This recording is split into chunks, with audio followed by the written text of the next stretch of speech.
Hi, I'm Darren Stanley, Director of Service at Geoprobe Systems. If you're considering fixing up any of your legacy equipment, I'm excited to talk to you about what we can do for you if you choose our factory refurb process. During the process, the unit is received and, if in working condition, tested to see if it has any issues.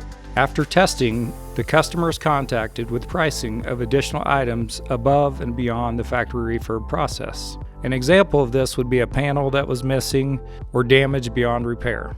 Teardown of the machine begins, and it is torn down until the last bolt is removed. Once the unit is completely disassembled, components are inspected, straightened, sanded, cleaned, and prepared to go to blast and paint.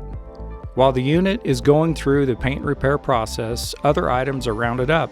This includes all new hose kits, wire harnesses, new hydraulic pump, unit slides, tracks, a remote system, as well as a remanufactured hammer.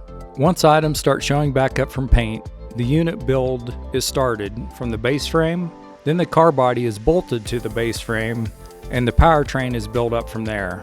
At this point, fluids are added to the engine, hydraulic system, planetary drives, and the winch. After the unit hydraulic system is filtered, the testing process, pressure setting, and remote setup begins.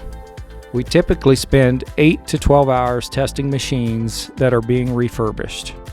Once testing is complete, the remaining body panels are installed on the unit. At this time, touch-up painting takes place, as well as all unit decals installed on the machine. We hope you will consider the Geoprobe Factory Refurb process when deciding what to do with your valuable legacy equipment. Please contact one of our Geoprobe Service Center locations for available options. We look forward to working with you.